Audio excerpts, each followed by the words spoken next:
What if the world's most dangerous stockpile of chemical weapons never disappeared? What if the war in Syria didn't end these threats, but scattered them? And what if these facilities are still active, still deadly, and still targeted, in the shadows, by Israel, Iran, and global intelligence networks? The truth is now confirmed. Over 100 chemical weapon sites are still active in Syria. Let's uncover what no one wants to talk about. Chapter 1. The Chemical Ghosts of Syria. For over a decade, Syria has been a battlefield of civil war, foreign intervention, and proxy conflict. But beneath the chaos, something darker remains: chemical weapons. In 2013, Syria agreed to dismantle its chemical arsenal under international pressure after the infamous Ghouta attack shocked the world.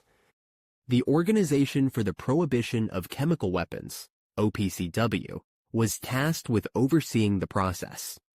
The official line was clear: mission accomplished. Except it wasn't. Chapter 2. The Watchdogs Warning. Fast forward to 2024. A leading weapons watchdog has confirmed what many intelligence agencies already suspected. Over 100 chemical weapons facilities remain in Syria. Some were never declared. Others were simply hidden. And a few reactivated under new control. These include storage depots with sarin and chlorine-based munitions, abandoned factories capable of restarting production, underground labs operated by non-state actors. In short, the threat was never neutralized. It just went underground. Chapter 3. Who controls them now? With Assad's regime fractured and opposition groups splintered, the question becomes, who controls these sites today? Reports suggest some are under the control of remnants of the Syrian military. Others are guarded by Iranian proxy militias, like Hezbollah. Several have been seized by radical jihadist factions. Even worse, in some areas, no one controls them at all. They sit, hidden in the desert, embedded in ruined infrastructure, or buried beneath mountains, waiting. This is the nightmare scenario.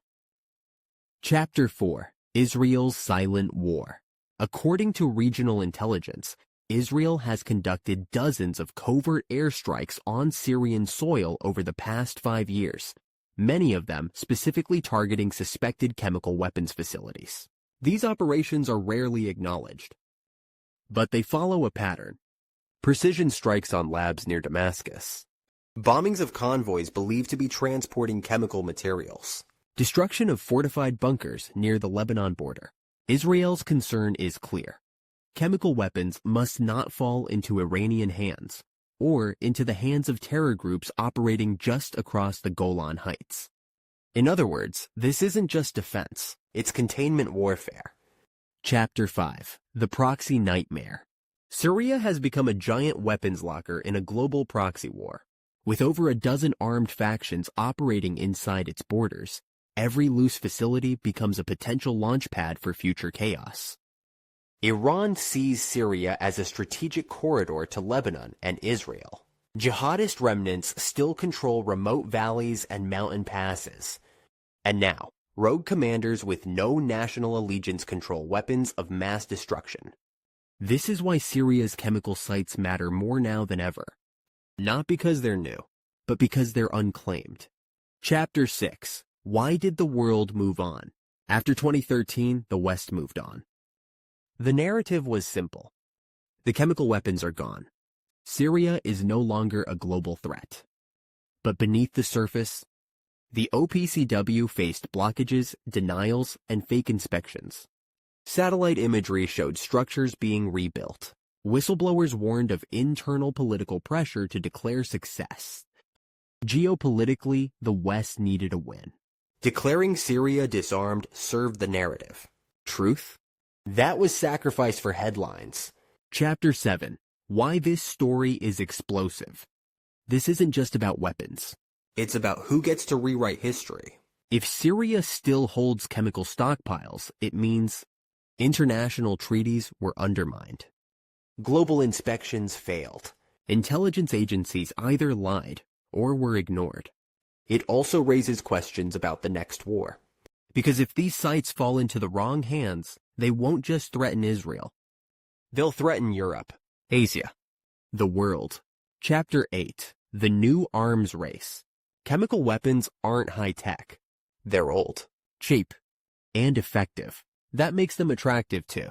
Militias that can't afford drones or jets. Rogue regimes looking for asymmetric power. Terror networks wanting to break the status quo. Syria now resembles a chemical Chernobyl, with warlords instead of reactor cores. And the radiation isn't leaking. It's stockpiling. Chapter 9. Who's responsible now? The UN? Powerless. The US? Distracted. Russia? Complicit. The OPCW can't inspect what it can't access. And Syria's government, fractured and bought off by regional powers, no longer has the authority or the will to dismantle these sites. So who steps in? Right now, the answer is no one, which means the weapons remain, and the threat grows. Chapter 10. What comes next? Here's the uncomfortable truth. The next chemical attack may not come from a state. It may come from a militia, a rogue general, a terror cell with access to forgotten stockpiles, or worse, someone who wants to trigger a global conflict and knows just how to do it. Because in Syria, the chemical weapons didn't vanish. They multiplied, fragmented, mutated, and now they're sitting, active, beneath a broken nation. The only question left: what happens when someone decides to use them?